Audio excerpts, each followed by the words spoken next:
অনেক WBC successful ক্যান্ডিডেটরা এবং অনেক সিনিয়র টিচার যারা ডাব্লিউবিসিএস এর স্টুডেন্টদের পড়ান তারা প্রত্যেকেই প্রায় রেকমেন্ড করছে এখন ইন্ডিয়ান পলিটির জন্য লক্ষ্মীকান্তের বই, লক্ষ্মীকান্তের লেখা যে বইটা।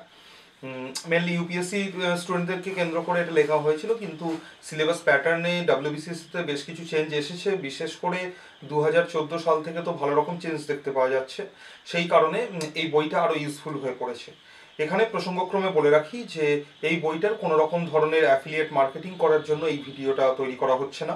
এই ভিডিওটার উদ্দেশ্য স্টুডেন্টদেরকে একটা স্ট্র্যাটেজি দেয়া, যে স্ট্র্যাটেজিটার ওপর ভিত্তি করে তারা খুব তাড়াতাড়ি লক্ষ্মীকান্তের বইটা কভার করতে পারবে পুরোটা, এবং বইটা পুরোটা পড়ারও দরকার হবে না।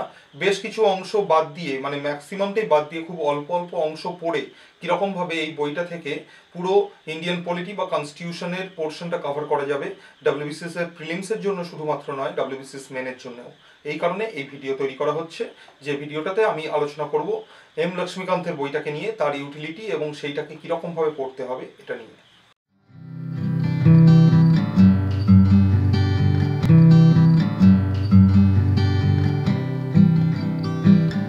আমার কাছে আছে ইন্ডিয়ান পলিটির বইটা। ইন্ডিয়ান পলিটির এই বইটার কথা আমি বলছিলাম, লক্ষ্মীকান্তের লেখা, টাটা ম্যাকের ছিল, তো এটা পুরোনো এডিশন। তাই তো যেটা এখান থেকে আমরা কভার করতে চাইছি আজকের ভিডিওটাতে, সেটা হচ্ছে যে কুইকলি দেখে নেবো যে চ্যাপ্টারগুলোতে কি কি জিনিস আছে। প্রথম চ্যাপ্টার থেকে যদি আমরা দেখি, বইটা খুব একটা বড় ভলিউমের না হলেও বইটাতে টোটাল পাতার সংখ্যা প্রায় 500, কিন্তু বইটাতে চ্যাপ্টার ওয়াইজ ভাগ কিন্তু অনেক আছে। দেখতে গেলে টোটাল চ্যাপ্টার আছে 55টা চ্যাপ্টার। এরপরে অ্যাপেন্ডিক্স আছে, তো অনেক রেফারেন্স ওয়ার্ক করা আছে। তো এতগুলো চ্যাপ্টার পড়তে হবে, 55টা আলাদা আলাদা চ্যাপ্টার এরকম নয়, মাত্র কয়েকটা চ্যাপ্টারকে পড়লেই হবে। এবং প্রত্যেকটা চ্যাপ্টার যেগুলো কথা আমি বলছি সেগুলো থেকেও যে সমস্ত সেন্টেন্স পড়ে মুখস্থ করতে হবে বা ডিটেলে জানতে হবে, পড়তে হবে পুরোটা, এরকম না। খুব অল্প সময়ের মধ্যে লক্ষ্মীকান্তের বইটা কভার করা যায়। প্রথম চ্যাপ্টার আছে হিস্টোরিক্যাল ব্যাকগ্রাউন্ড। হিস্টোরিক্যাল ব্যাকগ্রাউন্ড মানে হচ্ছে যে ইম্পর্টেন্ট যে অ্যাক্টগুলো ব্রিটিশ ইন্ডিয়াতে পাস হয়েছিল, মানে রেগুলেটিং অ্যাক্ট, পিটস ইন্ডিয়া অ্যাক্ট, তারপরে 1858-এর যে গভর্নমেন্ট অফ ইন্ডিয়া অ্যাক্ট, এই ধরনের যে অ্যাক্টগুলো, এটা তোমরা ইন্ডিয়ান ন্যাশনাল মুভমেন্ট পড়ার সময় এমনি পড়ছো, তো এখান থেকে তোমরা পড়তেও পারো, না পড়তে পারো। খুব অল্প ভাবে সংক্ষেপেই এখানে বলা আছে। এখান থেকে আমি রেকমেন্ড করবো একবার দুবার পড়ে নিতে, দু একটা এক্সট্রা ইনফরমেশন তোমাদের কাজে লেগে যেতে পারে, যেটা তোমরা ইন্ডিয়ান ন্যাশনাল মুভমেন্টের নোটেতে অ্যাড করতে পারো। সেকেন্ড চ্যাপ্টার হচ্ছে making of Indian constitution. Making of Indian কনস্টিটিউশনের মধ্যে শুধুমাত্র পড়তে হবে যে দু ধরনের যে কমিটি ছিল, সেই কমিটিগুলো কে, টোটাল কমিটির সংখ্যা ছিল টোটাল 22টা।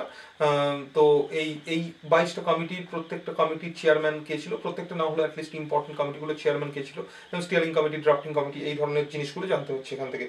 তারপরে চ্যাপ্টার 1 খুব রাফলি গো থ্রু করতে হবে। চ্যাপ্টার 2 থেকে শুধুমাত্র কমিটির সম্বন্ধে পড়তে হবে। কনস্টিটিউয়েন্ট অ্যাসেম্বলিটাকে কবে তৈরি করা হয়েছে, সেই কনস্টিটিউয়েন্ট অ্যাসেম্বলিগুলোর মধ্যে কি কি কমিটি ছিল, কমিটিগুলোর চেয়ারম্যানের নাম। চ্যাপ্টার 2 কমপ্লিট হয়ে গেল। এটা কিন্তু 1 ঘন্টারই ম্যাটার, যে পুরো হিস্টোরিক্যাল ব্যাকগ্রাউন্ড 1 ঘন্টাও লাগবে না, পড়া কমপ্লিট হয়ে যাবে, এবং 10-15 মিনিটের মধ্যে ইজিলি কমপ্লিট হয়ে যাচ্ছে। কিন্তু মেকিং অফ দ্য কনস্টিটিউশন অর্থাৎ চ্যাপ্টার 2 যেটা, সেই চ্যাপ্টার 2 এর মধ্যে যে কনস্টিটিউয়েন্ট অ্যাসেম্বলির মধ্যে যে কমিটিগুলো ছিল, সেই কমিটিগুলোর ইম্পর্টেন্ট কমিটিগুলোর নাম এবং তাদের চেয়ারম্যানের নাম। তো 1 ঘন্টার মধ্যে চ্যাপ্টার 1-2 কমপ্লিট হয়ে যাচ্ছে। Chapter 3 features of Indian constitution. Features of Indian constitution তোমাদের কাজে লাগতো যদি এটা ডেসক্রিপটিভ আনসার লেখার জন্য এক্সাম হতো, কিন্তু মেনেতে তোমরা ডেসক্রিপটিভ আনসার লিখছো না, সেই কারণে ফিচার্স রাফলি গো থ্রু করো। আমি বলবো না যে পুরো ডিটেলে পড়ো বা অনেকবার করে পড়ো, একবার কি দুবার পড়ো, জাস্ট কিছু ইনফরমেশন মনে রাখো। ফিচারের মধ্যে যেমন রিজিডিটি আর ফ্লেক্সিবিলিটি, এই দুটো জিনিসই আছে ইন্ডিয়ান কনস্টিটিউশনের মধ্যে। ইন্ডিয়ান কনস্টিটিউশন যেমন একটা রিটেন কনস্টিটিউশন, এই ধরনের ফিচারের কথা বলা আছে এখানে। প্রিয়াম্বল আছে, এখানেতে ফান্ডামেন্টাল রাইটস আছে, ফান্ডামেন্টাল ডিউটিস আছে, ডিরেক্টিভ প্রিন্সিপালস আছে, এগুলো সম্বন্ধে একটু একটু করে বলা আছে। জাস্ট একবার কি দুবার গো থ্রু করলেই রাফলি, মানে 1 ঘন্টার মধ্যে ইনফ্যাক্ট প্রথম 3টে চ্যাপ্টার কমপ্লিট করে ফেলা যায় যদি তোমরা খুব ফাস্ট গো থ্রু করতে পারো। যাদের ইংরাজিতে পড়তে একটু অসুবিধা হবে তারা হয়তো 2 ঘন্টা টাইম নেবে, কিন্তু 2 ঘন্টার মধ্যে প্রথম 3টে চ্যাপ্টার কিন্তু ইজিলি কমপ্লিট হয়ে যাচ্ছে। 4 নম্বর চ্যাপ্টারটা হচ্ছে প্রিয়াম্বল। প্রিয়াম্বলের মধ্যে পড়তে হচ্ছে শুধু কিওয়ার্ডগুলোকে নিয়ে, অর্থাৎ প্রিয়াম্বলের ক্ষেত্রে যেমন বলা আছে, with the people of India having সোলেমলি resolve two constitute India into a sovereign socialist secular Democratic Republic. এই 5টা কিওয়ার্ড কি মিন করে sovereign, socialist, secular, Democratic, Republic. তাহলে এই 5টা কিওয়ার্ডের বর্ণনাটুকু শুধু পড়ছো এখানেতে। আর জানছো এর বাইরে যে কিওয়ার্ডগুলো আছে, equality, liberty, justice, unity, integrity, fraternity, এইগুলোর কথা যে বলা আছে, ইন্ডিয়ান সিটিজেনরা যেগুলো ভোগ করবে সেগুলো বলতে কি মিন করা হচ্ছে, শুধু এইটুকু জিনিস পড়লেই চ্যাপ্টার 4 কমপ্লিট হয়ে যাচ্ছে। অর্থাৎ তোমরা যদি খুব স্লোলিও পড়ো, প্রথম 2 ঘন্টায় 4টে চ্যাপ্টার কমপ্লিট করা সম্ভব, 2 ঘন্টা কি 2.5 ঘন্টাতে। 5 নম্বর হচ্ছে ইউনিয়ন অ্যান্ড ইটস টেরিটরিজ, মানে পার্ট 1 অফ ইন্ডিয়ান কনস্টিটিউশনের কথা এখানে বলা হচ্ছে। পার্ট 1 অফ ইন্ডিয়ান কনস্টিটিউশনেতে বলা আছে, তোমরা জানো ইউনিয়ন অ্যান্ড ইটস টেরিটরিজ 4টে আর্টিকেল আছে 1 থেকে 4। তো এর মধ্যে তোমরা প্রথম 3টে আর্টিকেল নিয়ে জানছো, আর্টিকেল 1, আর্টিকেল 2, আর্টিকেল 3। তো এইটুকু পড়তে তোমাদের 10 মিনিট থেকে 15 মিনিট লাগবে। তো আমি আধ ঘন্টা যদি ধরি, তাহলে 3 ঘন্টার ভিতরে অ্যাকচুয়ালি তোমরা 5টে চ্যাপ্টার কমপ্লিট করে ফেলছো। এইভাবেই পড়ো, এরকম টার্গেট রাখো, 3 ঘন্টা পড়বে, তার মধ্যে প্রথম 5টে চ্যাপ্টার পড়বে। সেটা তোমরা 3 বার, 4 বার, 5 বার, 7 বার পড়ো, রিভাইজ করো, কিন্তু 3 ঘন্টার বেশি টাইম দেবে না প্রথম 5টে চ্যাপ্টার পড়ার জন্য। সিটিজেনশিপ নিয়ে যখন পড়ছো, সিটিজেনশিপের ক্ষেত্রে অনেক কিছু বলা আছে এই চ্যাপ্টারটাতে, 5-6টা পাতা জুড়ে, কিন্তু তোমরা কিন্তু পড়ছো জাস্ট সিটিজেন বা নাগরিক হওয়ার কি উপায়। 5টা উপায় আছে জানো, 5টা পদ্ধতিতে ভারতের নাগরিক হওয়া যায়, এবং 3টে পদ্ধতিতে ভারতের নাগরিকতা আমরা হারিয়ে ফেলতে পারি। তাহলে 5টা পদ্ধতি কি কি যেগুলোর মাধ্যমে ভারতের নাগরিক হওয়া যায়, এবং 3টে পদ্ধতি কি কি যেগুলোর মাধ্যমে ভারতের নাগরিকতা আমরা হারিয়ে ফেলতে পারি, শুধু এইটুকু নিয়ে পড়ছো। অর্থাৎ বাই বার্থ, জন্মসূত্রে ভারতের নাগরিক হওয়া যায়। জন্মসূত্রে কারা ভারতের নাগরিক, এক লাইন জানছো শুধু, যে যারা ভারতের ভৌগোলিক টেরিটরির মধ্যে জন্মেছে, ভারতের মাটিতে জন্মেছে, এবং জন্মানোর সময় সেই শিশুটার মাতা বা পিতার মধ্যে, বাবা বা মায়ের মধ্যে যে কোনো একজন সেই সময়, বাচ্চাটা জন্মানোর সময় যদি ভারতের নাগরিক হয়ে থাকেন, তাহলে বাচ্চাটা জন্মসূত্রে ভারতের নাগরিক হবে। এইরকম একটা করে লাইন জানছো জাস্ট। তো এইটা আধ ঘন্টার বেশি টাইম লাগার কথা নয়, ইনফ্যাক্ট 2 বার পড়া হয়ে যাবে আধ ঘন্টার মধ্যে। 5টা প্রসেস ভারতের নাগরিক হওয়ার, আর 3টে প্রসেস ভারতের নাগরিকতা হারানোর। তো এই এই 5 আর 3 টোটাল 8টা পয়েন্ট জাস্ট জানছো চ্যাপ্টার 6 থেকে। সিটিজেনশিপ এখানেতে বলা আছে চ্যাপ্টার 6-এ, যেটা তোমাদের পার্ট 2-র মধ্যে আছে ইন্ডিয়ান কনস্টিটিউশনের। তো তোমরা আর্টিকেল ধরে কিছু পড়ছো না। এরপরে ফান্ডামেন্টাল রাইটস। আমি বলবো ফান্ডামেন্টাল রাইটসের পোর্শনটা তোমরা 1 ঘন্টা কি 2 ঘন্টা টাইম নাও, 2 ঘন্টা টাইম দিয়ে একটা চ্যাপ্টার পড়ো। এইখানেতে যেটা চ্যাপ্টার 7, তোমরা যারা নোট করছো বা তোমাদের কাছে যাদের হাতে বইটা এখন আছে, তোমরা যারা দাগ দিচ্ছ, তারা দেখো চ্যাপ্টার 7-এ বলা আছে ফান্ডামেন্টাল রাইটসের কথা। এইটা একটা বড় চ্যাপ্টার, 46 পাতায় শুরু হচ্ছে, 70 পাতা পর্যন্ত। তো অনেকটা পড়তে হচ্ছে, তোমাদের 2 ঘন্টা 3 ঘন্টাও টাইম লেগে যেতে পারে। আমি বলবো যে ইম্পর্টেন্ট আর্টিকেলগুলো পরপর পড়তে থাকো, মানে আর্টিকেল 13 থেকে শুরু করে তোমরা কিন্তু পড়ছো কন্টিনিউয়াসলি আর্টিকেল 32 পর্যন্ত। তো 13 নম্বর ধারা থেকে 32 নম্বর ধারা পর্যন্ত আলাদা আলাদা করে বর্ণনা করা আছে, সেগুলো সম্বন্ধে পড়ছো। খুব সুন্দরভাবে এক্সপ্লেন করা আছে লুসিড ওয়েতে, এবং আমাদের ভিডিও আছে জিরোসামের এই ইউটিউব চ্যানেলটাতে। তো তোমরা এখানে তো দেখে নিতে পারো, ওখানে তো সংক্ষেপে বলা আছে এই ফান্ডামেন্টাল রাইটসগুলো সম্বন্ধে। তো সেটা ভিডিওটা দেখার পরে যদি তোমরা পড়ো, তাহলে তোমাদের আরও সুবিধা হবে। তাহলে ফান্ডামেন্টাল রাইটস বা মৌলিক অধিকারের চ্যাপ্টারটাতে তোমরা অ্যাকচুয়ালি টাইম দিচ্ছ। 8 নম্বর চ্যাপ্টারে আছে ডিরেক্টিভ প্রিন্সিপালস। ডিরেক্টিভ প্রিন্সিপালস তোমাদের পড়তে হচ্ছে। জানবে 3 ধরনের আইডিওলজির উপর ভিত্তি করে ডিরেক্টিভ প্রিন্সিপালস তৈরি হয়েছে। কিছু ইম্পর্টেন্ট ডিরেক্টিভ প্রিন্সিপালস কোন কোন আইডিওলজির আন্ডারে পড়ছে, এইগুলো শুধু জানছো। তো খুব অল্প সময়ের মধ্যে পড়ে নিচ্ছ, এবং কিছু ইনফরমেশন কিন্তু আমি এখানেতে উল্লেখ হয়তো করছি না, তোমরা জেনে গেছো এতদিনে পড়াশোনা করে, যেগুলো জানতে হবে। যেমন ফান্ডামেন্টাল রাইটসের ধারণাটা কোথা থেকে নেওয়া হয়েছে, এই ধরনের ইনফরমেশনগুলো এই বইটাতে কিন্তু বলা আছে। প্রিয়াম্বলের ধারণা কোন দেশ থেকে নেওয়া হয়েছে, প্রথম কোন কান্ট্রি প্রিয়াম্বল কনসেপ্টে চালু করেছিল, ইউএসএ থেকেই কিন্তু এই ধারণাটা নেওয়া হয়েছে। কবে প্রিয়াম্বল অনুযায়ী ইন্ডিয়ান কনস্টিটিউশনকে আমরা অ্যাডপ্ট করেছি, 26 নভেম্বর 1949। তার পরের বছর 1950-তে 26শে জানুয়ারি সংবিধানটা বা কনস্টিটিউশনটাকে আমরা এনঅ্যাক্ট করেছিলাম, অর্থাৎ কার্যকর করেছিলাম, যেটার কথা কিন্তু উল্লেখ করা নেই। এইগুলো কিন্তু তোমরা জানছো, মানে ফান্ডামেন্টাল প্রিয়াম্বলের মধ্যে উল্লেখ করা নেই, কিন্তু এই বইটাতে উল্লেখ করা আছে। ডিরেক্টিভ প্রিন্সিপালসের ধারণাটা কোন জায়গা থেকে নেওয়া হয়েছে, তো এইগুলো তোমরা কিন্তু জানছো। ডিরেক্টিভ প্রিন্সিপালসের পরে তোমরা চলে আসছো ফান্ডামেন্টাল ডিউটিসে, চ্যাপ্টার নাম্বার 9 লক্ষ্মীকান্তের বইয়েতে, chapter number 9 fundamental duties. Fundamental ডিউটিসের মধ্যে বলা আছে যে প্রথমে ছিল না, পরবর্তীকালে কবে অ্যাড করা হয়েছে, কততম অ্যামেন্ডমেন্ট অ্যাক্ট, এগুলো জানছো। অ্যামেন্ডমেন্ট অ্যাক্ট বলতে মনে পড়লো, অ্যামেন্ডমেন্ট অ্যাক্টের জন্য আলাদা করে এখানেতে কিন্তু একটা পোর্শন করাই আছে, তোমরা সেখান থেকে তো পড়তে পারো। এর বাইরেও কিন্তু এখানেতে অ্যামেন্ডমেন্ট অ্যাক্টগুলোর কথা উল্লেখ করা আছে, তোমরা বইয়েতে দাগ দিয়ে নিতে পারো বা তোমরা নোট করে রাখতে পারো। যেমন ইম্পর্টেন্ট এরকম কিছু কোয়েশ্চেন আসে, যেমন প্রিয়াম্বল বা প্রস্তাবনাটাকে আজ পর্যন্ত কতবার অ্যামেন্ড করা হয়েছে, একবারই মাত্র অ্যামেন্ড করা হয়েছে, কি অ্যাড করা হয়েছে ওই অ্যামেন্ডমেন্টের মাধ্যমে, এই জিনিসগুলো কিন্তু এই বইটাতে এই ইনফরমেশনগুলো আছে।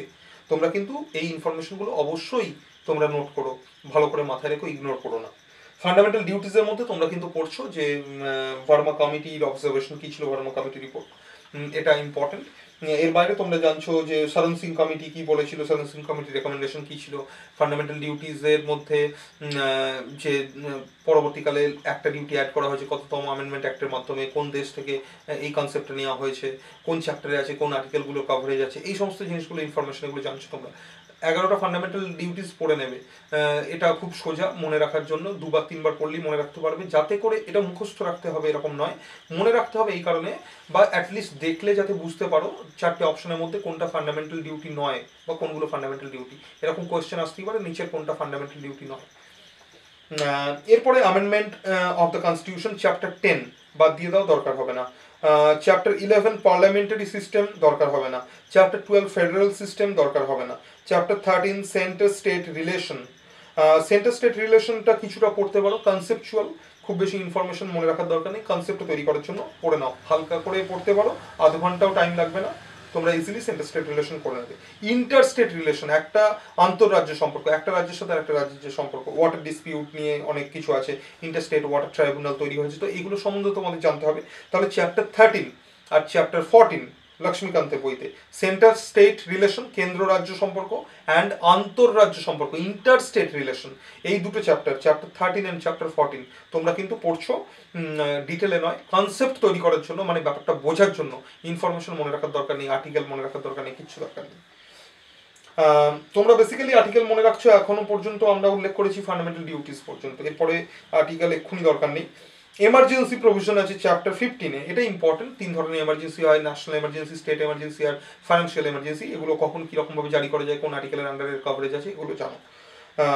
16 নম্বর চ্যাপ্টার 16-এ আছে special status to Jammu and Kashmir, ছোট করে বর্ণনা করা আছে, পড়ে নাও, ইনফরমেশন কিছু জানতে হবে জেনে নাও। তারপরে আছে প্রেসিডেন্ট চ্যাপ্টার 17, প্রেসিডেন্ট তোমরা পড়ছো, ডিটেলে পড়ছো, যেমন ভাবে ফান্ডামেন্টাল রাইটস পড়েছিলে ঠিক সেরকম ভাবে প্রেসিডেন্ট পড়ছো এক্সটেন্সিভ ভাবে, ডিটেলে। ভাইস প্রেসিডেন্ট পড়ছো মোটামুটি ডিটেলে। প্রাইম মিনিস্টার ডিটেলে বলাও নেই এখানে, আর প্রাইম মিনিস্টার খুব ডিটেলে দরকারও নেই, তো প্রাইম মিনিস্টারও পড়ছো, তার মানে চ্যাপ্টার 17, 18, 19 পড়ছো। চ্যাপ্টার 17টা পড়তে তোমাদের টাইম লাগবে, হয়তো পুরোটা পড়ে ভালো করে মাথায় রাখতে 1-1.5 ঘন্টা টাইম লাগবে। চ্যাপ্টার 18 ভাইস প্রেসিডেন্ট, এটা পড়তে তোমাদের ম্যাক্সিমাম 1 ঘন্টা লাগবে, মানে 2-3 বার পড়া হয়ে যাবে 1 ঘন্টায়। প্রাইম মিনিস্টার আধ ঘন্টায় হয়ে যাচ্ছে। সেন্ট্রাল কাউন্সিল অফ মিনিস্টার্স, এটাও পড়ে নাও তোমরা, এটাও আধ ঘন্টা মতো টাইম লাগবে। ক্যাবিনেটের রোল কি, কিচেন ক্যাবিনেট কমিটি কি, এইগুলো সব জানছো এখানেতে। Appointment of the ministers, prime মিনিস্টারের রোল কি, এই সমস্ত জিনিসগুলো।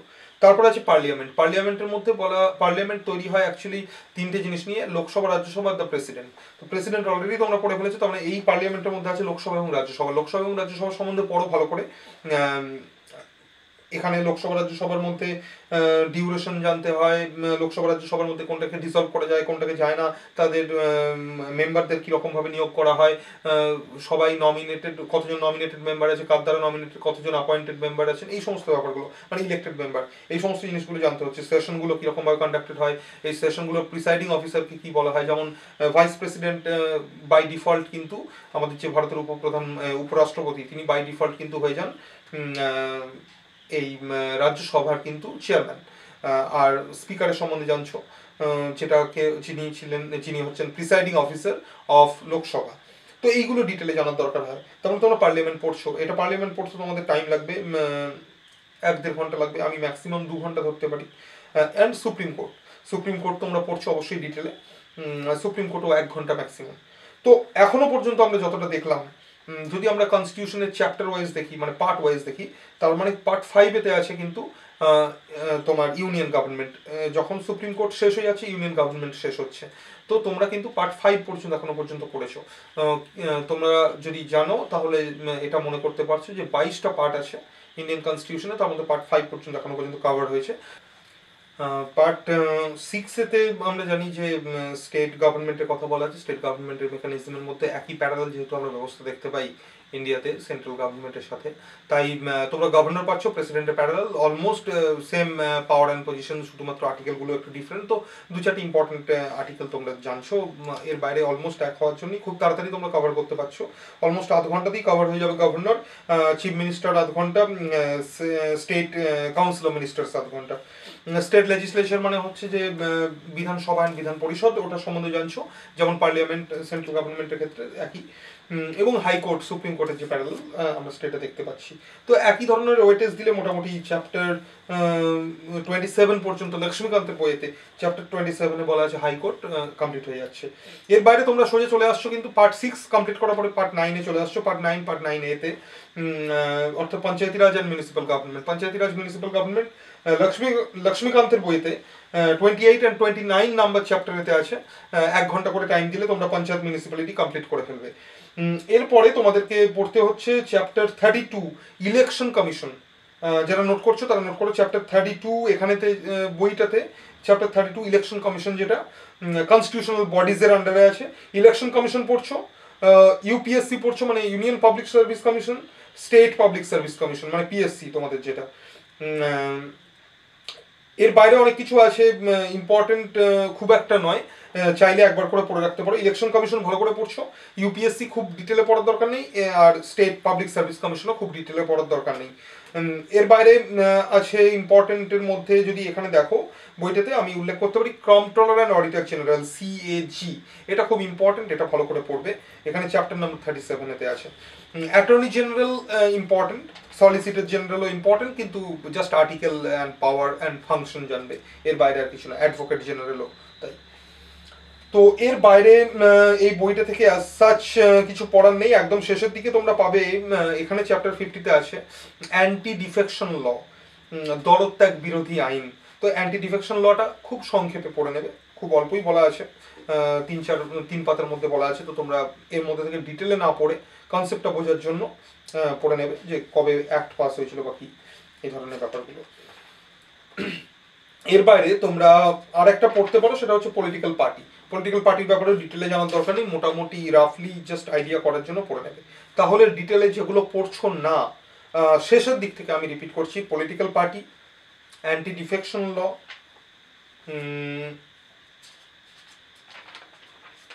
আরেকটা উল্লেখ করতে ভুলে গিয়েছিলাম, লোকপাল লোকায়ুক্তা, চ্যাপ্টার নাম্বার 44-এতে আছে লোকপাল লোকায়ুক্তা।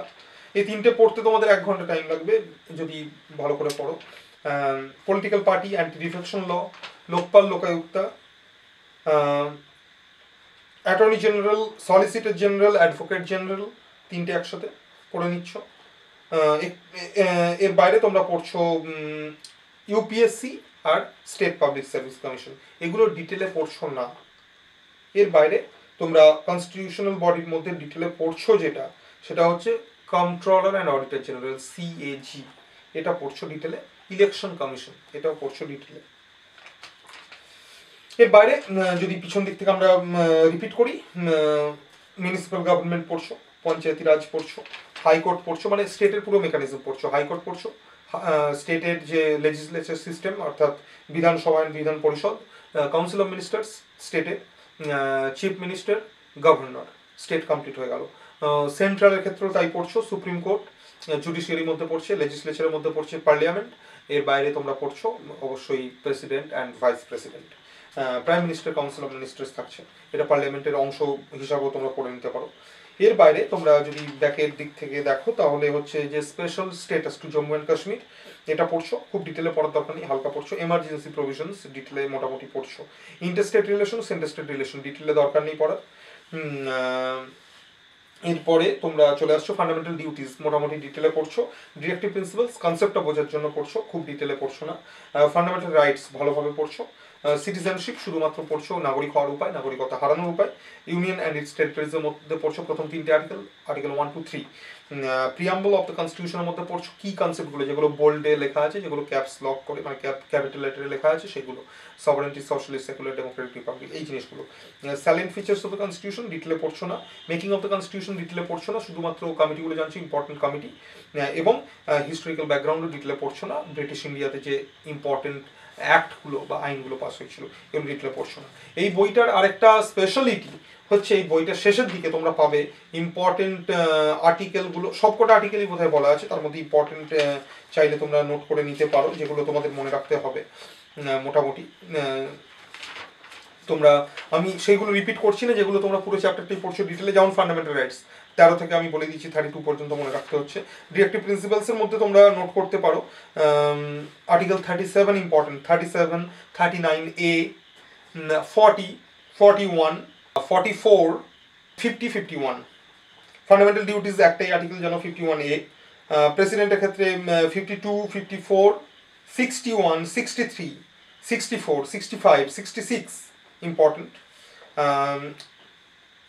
এছাড়া ইম্পর্টেন্ট হচ্ছে 74, আর্টিকেল 74, 76, আর্টিকেল 82, 86, 89, 143, কতটা স্কিপ হলো দেখো, 143, 148, 153, 163, 165, 169, 199, 243K election of the panchayat, 243ZA election of the municipal government, 263 মোটামুটি এইগুলি। Article 300A right two property, এখন লিগ্যাল রাইট, যেটা ফান্ডামেন্টাল রাইটের আন্ডারে ছিল। 326 ইলেকশন, মোটামুটি এইগুলো মধ্যে থেকেই আর্টিকেল জিজ্ঞাসা করলে এর মধ্যে থেকেই করবে, এর বাইরে তেমন কিছু ইম্পর্টেন্ট আর্টিকেল নেই। তো এই আর্টিকেলগুলো সবকটা আর্টিকেলই বলা আছে, তোমরা চাইলে যে কোনো সময় যে কোনো আর্টিকেলকে রেফার করতে পারো এই বইটার, এটা একটা প্লাস পয়েন্ট। আরেকটা প্লাস পয়েন্ট হচ্ছে স্কেডিউল বা তফসিলগুলো দেওয়া আছে, কোন তফসিলে কি আছে এগুলো তোমরা এখানেতে পেয়ে যাচ্ছ। আরেকটা হচ্ছে union list, state list, concurrent list, এই তিনটি এখানে দেওয়া আছে। অনেক সময় এরকম কোয়েশ্চেন আসে, দেখবে যে এডুকেশন কোন লিস্টের আন্ডারে আছে, তারপরে post office, reserve bank of India কোন ইয়ের আন্ডারে আছে, কোন লিস্টের আন্ডারে আছে, রেলওয়েজ। তো এইগুলো তোমরা এখানে পেয়ে যাচ্ছ। তোমরা যদি দেখো এখানের মধ্যে ইম্পর্টেন্ট তোমরা কিছু কিছু জিনিসকে মার্ক করে রাখতেই পারো, সাবজেক্ট যেগুলো ইউনিয়ন লিস্টে আছে বা স্টেট লিস্টে বা কনকারেন্ট লিস্টে আছে। যেমন price control concurrent list, police state list. তো এই বইটার আরেকটা সুবিধা হচ্ছে এইটা যে তোমরা এরকমভাবে পাচ্ছ। তো এইভাবে যদি তোমরা দেখো খুব অল্প সময়ের মধ্যেই কিন্তু কভার করে ফেলা সম্ভব ইন্ডিয়ান পলিটি লক্ষ্মীকান্তের বইটা থেকে। এবং যেরকমভাবে আধ ঘন্টা বা 1 ঘন্টা করে আমি অ্যাসাইন করলাম, এটা করে আমি বোঝানোর চেষ্টা করলাম কতটা টাইম স্পেন্ড করা উচিত। এরকমভাবে যদি তোমরা টাইমটাকে ম্যানেজ করতে পারো, অ্যালোকেট করতে পারো, তাহলে ওয়েটেজ কোন চ্যাপ্টারে কতটা দেবে, কোনটাতে কম দেবে, কোনটা বেশি দেবে তোমরা নিজেরাই বুঝতে পারছো।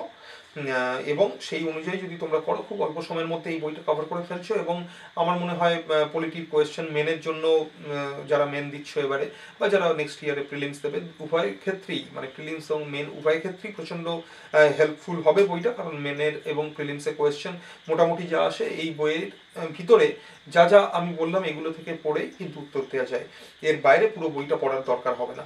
ডেসক্রিপটিভ যদি আনসার লিখতে হতো আমি বলতাম অনেক ক্ষেত্রে অনেক কিছু পড়তে, যেহেতু নয় তাই এর বাইরে দরকারও নেই। তোমাদের কনসেপ্টও তৈরি হচ্ছে, মোটামুটি ইনফরমেশনও তোমরা এখান থেকে অনেকটাই পাচ্ছ এবং তার উপর ভিত্তি করেই পড়া যায় এবং উত্তর লেখা যাবে, মানে উত্তর করা যাবে।